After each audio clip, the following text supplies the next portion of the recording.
Now the next phylum is Cnidaria, जिसको Coelenterata का member था ये. Actually Cnidaria and Ctenophora they are the member of Coelenterata. बाद में सिलेंट्रेटा ग्रुप को तोड़ के दो डिफरेंट फाइलम्स बना दिए गए. Habitat they are mostly marine water, but some of them are present in the fresh water. Hydra is a freshwater cnidaria. Always remember that hydra is a freshwater. It is not a marine cnidarian. Okay. Now, if you will see the body plan of a cnidaria, then you will see their body form is of two type: medusa and polyp. Medusa, basically, it is non-motile. It is attached to their substratum. Here you can see sea anemone. That is the scientific name is Adamsia. It is important. इनका scientific name आपको learn करना होगा. ठीक है. तो जो बेटा sorry polyp होते हैं जो they that is non movable. ठीक है. Medusa is movable. ठीक है. Medusa movable, but polyp is not movable. It is attach to the substratum. They are basically sessile. Okay. So polyp, these are the cnidarians which are sessile, and medusa. Okay. That means medusa term का मतलब क्या होता है? Free swimming. Okay. So they can swim freely. That means they can move from one place to another place. Like jellyfish, आपने jellyfish को देखा होगा, वो मूव करता है. ठीक है. एंड निडेरिया टर्म क्यों आया बेटा? Because they are having specific cell cnidoblast. मैंने आपको बोला था that is a poisonous, you can say the poisonous structure जो पॉइजन सिक्रीट करते हैं. और ये टेंटेकल्स होते हैं इनकी बॉडी में. ये टेंटेकल आप हाइड्रा में भी देखोगे. ये प्रे को कैप्चर करने के लिए, अटैक से बचने के लिए, एंड फूड को कैप्चर करने के लिए, इन सब में इनका यूज़ होता है. They are having specific cell cnidoblast cells. ठीक है. और आपने जो लास्ट फाइलम पढ़ा दैट इज पोरीफेरा. पोरीफेरा के पास क्वानोसाइट सेल्स होते हैं. ठीक है. जो डाइजेशन में, रिप्रोडक्शन में, सारी चीज़ों में कैनाल सिस्टम का पार्ट होता है क्वानोसाइट. कन्फ्यूज़ मत होना, इनके पास नीडोब्लास्ट होता है. That's why they are name comes Cnidaria. ठीक है. सो मेड्यूसा पॉलिप समझ में आया. मेड्यूसा, कुछ निडेरियंस जो होते हैं वो मूवेबल होते हैं, that is termed as medusa. And कुछ निडेरियंस जो सेसाइल होते हैं, they are not movable, they are termed as polyp. Now see their basic body plan. ये हाइड्रा का स्ट्रक्चर है. नॉर्मली अगर आप देखोगे एक माउथ लाइक ओपनिंग होती है, इसके नीचे कॉनिकल सेल्स होते हैं जिसको रेड डैश करके मैंने शो किया हुआ है. That is termed as hypostome. ये कुछ नहीं है, कभी कभी डायग्राम पूछ लिया जाता है. This part is termed as, इनका ऐसा कोई रोल नहीं है. That is the conical projection. Mouth का फॉर्मेशन हो रहा है बेटा. लास्ट हमने पोरीफेरा पढ़ा था जिनके पास माउथ लाइक स्ट्रक्चर था बट माउथ नहीं था, दैट इज ऑस्क्यूलम. इनके पास प्रॉपर हल्का माउथ जैसी ओपनिंग आ गई एंड यहाँ पे कॉनिकल स्ट्रक्चर बन गया. ठीक है.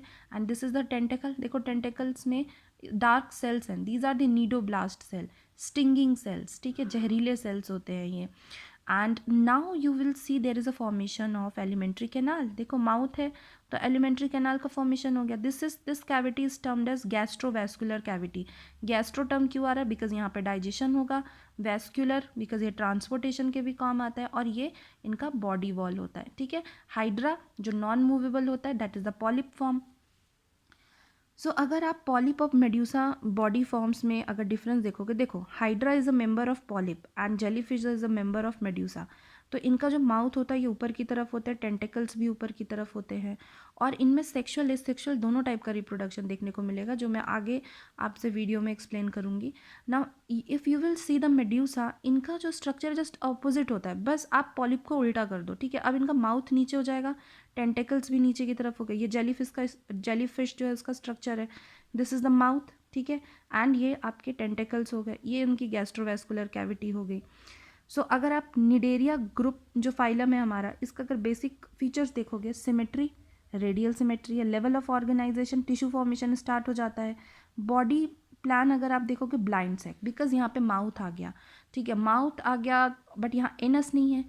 एनस और rectum is absent. That's why ये बॉडी प्लान को हम body sac, blind sac body plan बोलेंगे. बट लास्टली जो मैंने आपको पढ़ाया पॉरीफेरा, उनमें क्या होता है? सेल एग्रीगेट होता है. ठीक है. वहाँ पे माउथ भी प्रेजेंट नहीं था. एंड यहाँ पे आपको फर्स्ट न्यूरॉन का डेवलपमेंट भी देखने को मिलेगा. फर्स्ट नर्वस सिस्टम के सेल्स का फॉर्मेशन देखने को मिलेगा. ठीक है. हाइड्रा की बात करते हैं. ये प्रेडेटर होते हैं. ये स्टैगनेंट कूल वाटर में प्रेजेंट होते हैं. सबस्ट्रेटम से अटैच होते हैं. सेसाइल होते हैं. 1 सेंटीमीटर लॉन्ग होते हैं. अगर हाइड्रा का मैं लॉन्गिट्यूडनल सेक्शन कट करूं और अगर देखूं तो ये देखो आउटर मोस्ट लेयर जो होती है that is termed as epithelio musculo layer. ये जो रेड कलर से बने हुए हैं, ठीक है, इनके बीच में आपको नीडोब्लास्ट सेल्स देखने को मिलेंगे, स्टिंगिंग सेल्स जो पॉइजन सिक्रीट करते हैं। इसका निडेरियंस का स्पेसिफिक फीचर ही यही होता है, नीडोब्लास्ट सेल्स, ठीक है। अब अंदर की तरफ देखोगे, ये माउथ है, ये इनका एलिमेंट्री कैनाल डेवलप हो रहा था। तो ये एलिमेंट्री कैनाल, ये जो सेल्स हैं इनको बोला जाता है एंडोथीलियो मस्कुलर सेल, और इनमें आपको ग्लैंड सेल्स नज़र आएंगे जो गैस्ट्रिक जूस सिक्रीट करेंगे इस कैविटी में, जो फूड के डाइजेशन में हेल्प करेगा। और बीच में इनके पास भी एक नॉन सेलुलर लेयर होती है जिसको मीजोग्लिया कहते हैं, जबकि पोरीफेरा में हम इसे मीजोहाइल बोल रहे थे, बट यहाँ पे मीजोग्लियल सेल्स बोलेंगे, नॉन सेलुलर लेयर। बट आगे पीछे के लेयर से इसमें भी कुछ कुछ सेल्स आ जाते हैं। यहाँ पे बेटा आपको न्यूरॉन्स का डेवलपमेंट देखने को मिलेगा, but primitive type of neuron, that is apolar neuron, ठीक है। फर्स्ट टाइम एनिमल किंगडम में न्यूरॉन कहाँ पे अपीयर होता है, that is in the cnidarians. अब डाइजेशन देखो बेटा कैसे होगा इनका डाइजेशन। तो ये जो ग्लैंड सेल्स हैं, ये गैस्ट्रिक जूस सिक्रीट कर रहे हैं अंदर, तो फूड यहाँ से इन्होंने कैप्चर किया, टेंटेकल्स ने यहाँ पे माउथ के अंदर फूड डाल दिया। अब ये जो फूड है, यहाँ गैस्ट्रिक जूस इसका डाइजेशन करना स्टार्ट करते हैं, बट कंप्लीट डाइजेशन नहीं हो पाता है, ठीक है। तो ये सेल के बाहर डाइजेशन हो रहा है, that is extra cellular digestion, but यहाँ पे फूड का तो कंप्लीट डाइजेशन नहीं हुआ, इसलिए इनके पास कुछ स्पेसिफिक सेल्स होते हैं, ओके। यहाँ पे कुछ स्पेसिफिक सेल्स होंगे जो इनके क्या करेंगे, एंड अब ये जो अनडाइजेस्टेड फूड है, ये एंडोथीलियो मस्कुलर लेयर यहाँ पे जो है, यहाँ पे एंटर करेगा, और यहाँ सेल के अंदर फिर इसका कंप्लीट डाइजेशन होगा। तो अगर आप डाइजेशन बोलोगे तो इंट्रा सेलुलर भी हो रहा है, सेल के अंदर भी हो रहा है और सेल के बाहर भी हो रहा है। तो इंट्रा सेलुलर एक्स्ट्रा सेलुलर दोनों टाइप का डाइजेशन होगा। रेस्पिरेशन कहाँ से होगा बेटा, यही नॉर्मल बॉडी सरफेस से होगा। एक्सक्रीशन कहाँ से होगा, एक्सक्रीशन भी यहाँ से होगा, बिकॉज इनमें एनस तो है नहीं, तो ये माउथ के थ्रू ही होगा। एंड इनका एक्सक्रीटरी मटेरियल क्या होगा, अमोनिया होगा, ठीक है। डाइजेशन अभी मैंने आपको बताया, extra cellular as well as intra cellular. And alimentary canal इनका इनकम्प्लीट है बिकॉज एनस एब्सेंट है। सर्कुलेटरी सिस्टम एब्सेंट है। Neurons, first time primitive type of neuron, apolar neurons का फॉर्मेशन हुआ है। मतलब बेटा नॉर्मली अगर आप न्यूरॉन सेल देखते हो, डेंड्राइट्स होते हैं, एक्सॉन्स होते हैं, तो इनके पास एक्सॉन्स नहीं होते, सिर्फ एक सेल बॉडी टाइप आपको स्ट्रक्चर देखने को मिल रहा है, इस तरीके से स्टार शेप जो स्ट्रक्चर है।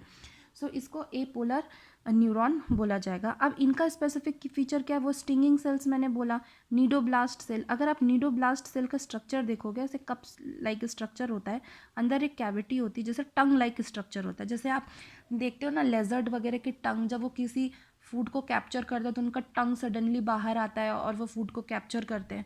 तो इनके पास भी ऐसे सेल्स होते हैं जिनको निमैटोसिस्ट सेल्स बोला जाता है। ये पॉइजनस सेल्स होते हैं। देखो जैसे ही कोई प्रे नज़र आता है, ये अपनी टंग को बाहर निकालते हैं, मीन्स ये निमैटोसिस्ट सेल को बाहर निकालते हैं और यहाँ से फूड को कैप्चर करके अंदर ले आते हैं। तो नीडोब्लास्ट सेल्स का फंक्शन क्या होता है, देखो ये क्योंकि पॉइजन कंटेन करते हैं, तो जब भी कभी इन पे अटैक होता है, इनको डिफेंस करना होता है, तो वहाँ पे ये नीडोब्लास्ट सेल फंक्शन करते हैं, अपना प्रे को कैच करने में हेल्प करते हैं। इसके साथ साथ बेटा ये इनको एंकरेज भी प्रोवाइड करते हैं, ठीक है, कि नॉर्मली जो आपके हाइड्रा वगैरह सबस्ट्रेटम से अटैच हो सके। वाई, अगर बेटा फूड को ये कैप्चर नहीं कर पाते तो उनको मूव करना पड़ता फूड को ईट करने के लिए, बट क्योंकि इनके पास ये टेंटेकल्स के थ्रू, टेंटेकल्स में इनको ये नीडोब्लास्ट सेल्स आपको देखने को मिलेंगे जो फूड के कैप्चर में क्या करेंगे, हेल्प करते हैं, ओके।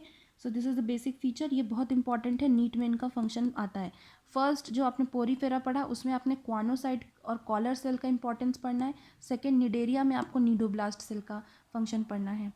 अब रिप्रोडक्शन देखो बेटा, हाइड्रा में आप लोगों ने पढ़ा है एसेक्सुअल रिप्रोडक्शन बडिंग के थ्रू होता है, ठीक है, बट सिर्फ ये आपको मेनली पॉलिप में नज़र आएगा, ठीक है। पॉलिप मतलब जो निडेरियंस मूव नहीं कर पाते, सबस्ट्रेटम से अटैच करते हैं, बट जेलीफिश में आपको नहीं देखने को मिलेगा बडिंग, बिकॉज वो मेड्यूसा है, वो मूवेबल फॉर्म है, तो वहाँ पे एसेक्सुअल रिप्रोडक्शन एब्सेंट होता है। सेक्सुअल रिप्रोडक्शन ये भी हर्माफ्रोडाइट होते हैं, जैसे आपने पोरीफेरा में पढ़ा था, वो भी मेल फीमेल हर्माफ्रोडाइट थे, मेल फीमेल सेक्स ऑर्गन एक ही ऑर्गेनिज्म में प्रेजेंट है, ये भी हर्माफ्रोडाइट होते हैं, बिकॉज इनमें भी मेल फीमेल गैमिट एक ही बॉडी में प्रेजेंट होते हैं, बट सेल्फ फर्टिलाइजेशन नहीं होता। यहाँ से मेल गैमिट रिलीज होंगे वाटर के थ्रू दूसरे किसी हाइड्रा के अंदर, गैमिट फीमेल गैमिट से जाके वो फ्यूज़ करेंगे, तो क्रॉस फर्टिलाइजेशन होता है इनमें, सेल्फ फर्टिलाइजेशन जो होता है वो एब्सेंट होता है। नेक्स्ट, अगर आप रिप्रोडक्शन इन जेलीफिश मतलब मेड्यूसा में अगर आप देखोगे, हाँ अब ये भी है कि इनमें भी इनडायरेक्ट डेवलपमेंट होता है, लार्वल स्टेज आपको इनमें भी देखने को मिलेगी। और hydra is not movable, it is present attach to the adder to the substratum, but its larval stage is movable. जैसे पॉरीफेरा में आपने पढ़ा था, हमेशा याद रखना लार्वा मूवेबल होता है। तो जब लार्वा के थ्रू डेवलपमेंट होता है that is indirect development, because sperm egg fuse करेंगे, जाइगोट बनेगा, फिर जाइगोट से लार्वा बनेगा, फिर लार्वा से एडल्ट बनेगा। ओके, अब अगर आप मेड्यूसा में रिप्रोडक्शन देखोगे तो इनमें सिर्फ और सिर्फ मेड्यूसा का एग्जाम्पल, मेड्यूसा बेटा वो बॉडी प्लान है, मतलब जो निडेरिया मूव करता है उसको हम मेड्यूसा बोलेंगे, और जो मूव नहीं कर पाते उनको हम पॉलिप बोलेंगे। तो पॉलिप का एग्जाम्पल हाइड्रा देखा आपने, वो मूव नहीं कर सकता, बट जेलीफिश मूव कर सकता है, ये मेड्यूसा का एग्जाम्पल है। सेम जेलीफिश है, एग स्पर्म रिलीज होंगे, जाइगोट बनेगा, लार्वा बनेगा, adult. Now this is very important, इनका एक मेंबर होता है बेटा ओबेलिया, जिसको सीफर बोला जाता है। ये पॉलिप होते हैं बट ये ग्रुप में प्रेजेंट होते हैं। देखो ये बडिंग के थ्रू इस तरीके से डेवलप कर रहा है, बट और सब में देखो टेंटेकल्स प्रेजेंट है, बट कभी कभी ऐसा देखा जाता है कि इनके पर्टिकुलर किसी स्ट्रक्चर में टेंटेकल एब्सेंट होते हैं और ये अंदर ही अंदर स्पोर बनाते हैं और ये फर्दर मेड्यूसा फॉर्म करने लगते हैं। ये मेड्यूसा बन के डिटैच हो जाते हैं, अलग हो जाते हैं इनसे। तो बेटा देखो, अभी मैंने आपको बताया था कि एसेक्सुअल रिप्रोडक्शन आपको किस में देखने को मिलता है, सिर्फ पॉलिप में। तो बडिंग हो रही है इनमें, एसेक्सुअल रिप्रोडक्शन हो रहा है, बट इनमें से ही कुछ एक स्ट्रक्चर किसकी तरह बिहेव करने लगा, आपका मेड्यूसा बॉडी प्लान की तरह बिहेव करने लगा। सेक्सुअल रिप्रोडक्शन, सेक्सुअल स्पोर्ट्स, आपके गैमेट्स बने, फ्यूज हुआ, जाइगोट बना, लार्वा बना, इनके लार्वा को प्लान्यूला बोला जाता है। और फिर ये लार्वा फिर से क्या करेगा, पॉलिप का फॉर्मेशन करने लगेगा। तो देखो पॉलिप से मेड्यूसा बना, मेड्यूसा से पॉलिप बना, मतलब ओबेलिया में आपको दोनों बॉडी प्लान देखने को मिल रहे हैं, मेड्यूसा स्टेज भी है और पॉलिप स्टेज भी है। पॉलिप इन्होंने बनाया एसेक्सुअल रिप्रोडक्शन करने के लिए और सेक्सुअल रिप्रोडक्शन करने के लिए इन्होंने मेड्यूसा बना दिया। तो इस तरीके से जब पॉलिप और मेड्यूसा के बीच में जो जनरेशन का चेंज होता है, this is termed as metagenesis. इसको मेटामॉर्फोसिस, स्टैसिस से कंफ्यूज मत करना, दिस इज मेटाजेनेसिस, मतलब पॉलिप और मेड्यूसा के बीच में ऑल्टरनेशन ऑफ जनरेशन जब होता है उस स्टेज को मेटाजेनेसिस। तो ये क्वेश्चन आता है मेटाजेनेसिस किस में देखने को मिलती है, दैट इज इन ओबेलिया, एक स्पेसिफिक टाइप का निडेरिया है ये। अब इसके कुछ एग्जाम्पल्स देख लो।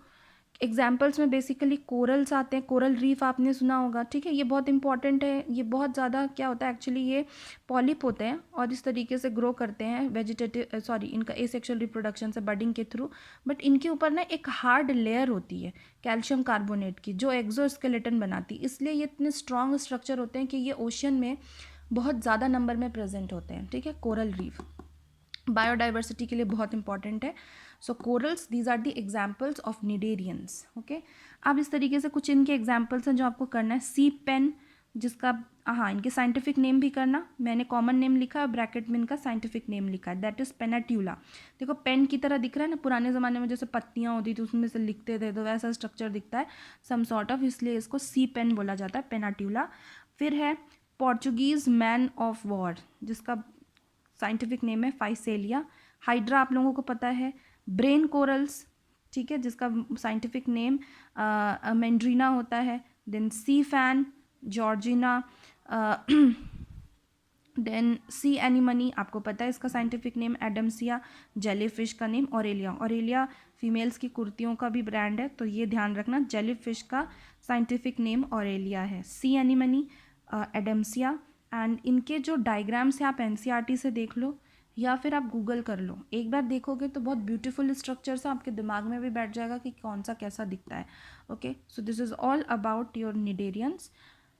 I hope is it clear, and if you are having any doubt you can, after posting my video, you can post your questions that you have some question in which portion. Okay, जहाँ पे भी आपको doubt है या नहीं समझ में आया कुछ भी, वो क्वेश्चन आप ग्रुप में पोस्ट कर देना, I will rectify that.